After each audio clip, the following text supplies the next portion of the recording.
All right, here we are on our run and driving video of our 1979 Mercedes 300 CD little diesel coupe. So it's been running for about 20 minutes.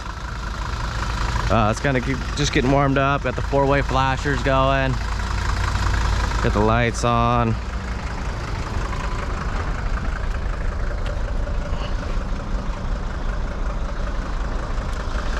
Go ahead and pop the hood so I could show you the little release that comes out. It comes out as it should. This little guy here.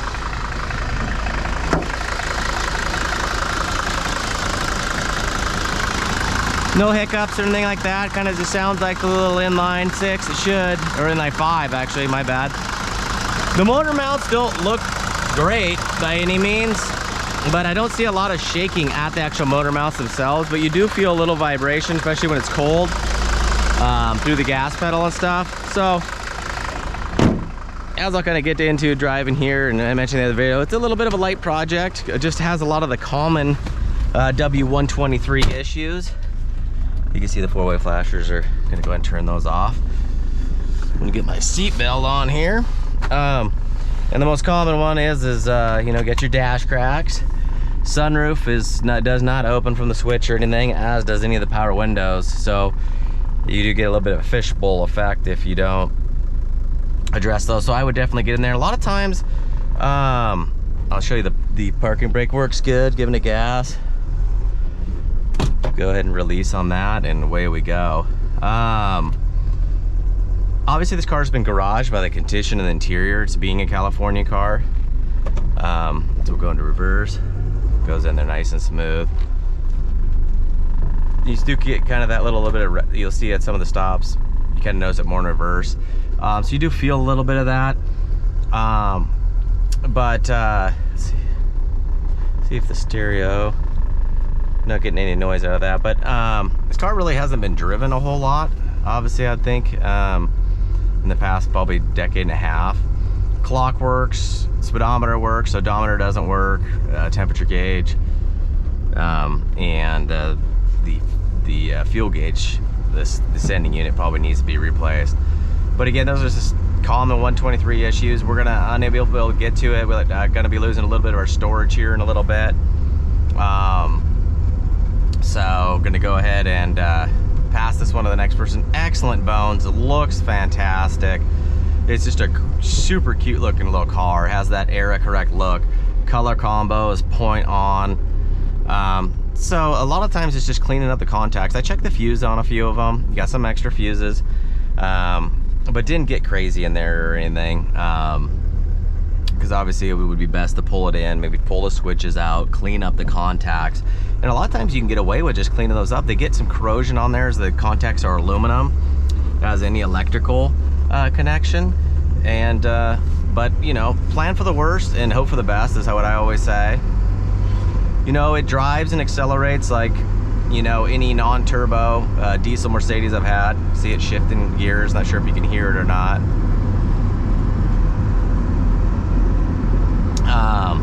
But rides down the road really nice. You can see it's going nice and straight. You can see the steering wheel is not wobbling around or anything. The kind of vibration you'll feel could be in the linkage for the throttle. You might be able to adjust those little pieces and get it to smooth it out a little bit, because it could be a little bit close on the throttle kill side of it, because all where you see on the engine picture where it says stop, if you push on that, it kills the engine. It's a backup in case it's a common issue if you have a vacuum. Basically all the heater controls, all that stuff, and when you turn off, the key is all run by vacuum. If you have an issue there, the car will continue to run. So they have that emergency push. Well, your linkage is all in there too. So if a little bit adjustment off, it might be pushing down towards the stop a little bit, and towards this where it wants to kill it, it might vibrate a little bit. So somebody can have fun, pull it in for the weekend, bring it in on Friday night, take some of the parts off, get a good night's sleep, wake up Friday morning with some coffee and you know, possible friend, and you know, kind of make some changes on it, maybe plan for some parts, tons of tutorial videos on YouTube.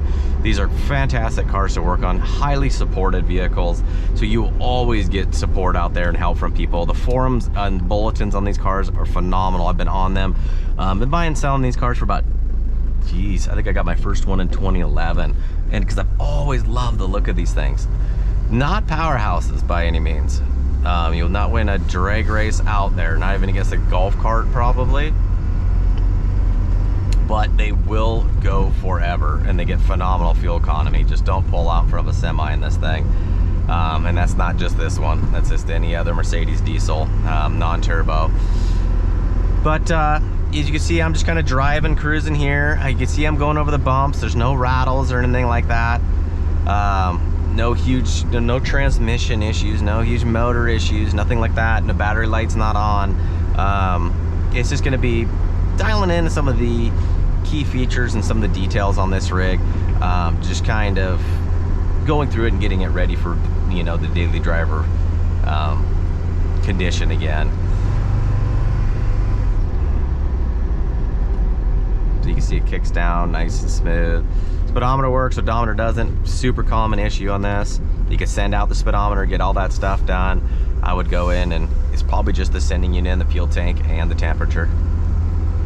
But it's cool, the clock works, like perfect. I'm gonna come into a tight right here.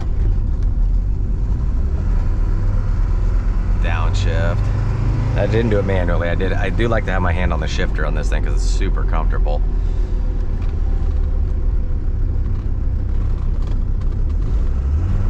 Downshift again, upshift. You can see it's nice and tight through the steering. Downshift again, and I am putting it to the floor to get it to downshift.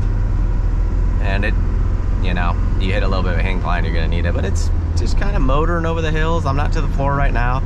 I'm off the gas right now because I'm going too fast. Off the gas, slightly on the gas, and it just eats up this little hill. And that's the great things about these things is they just kind of are consistent.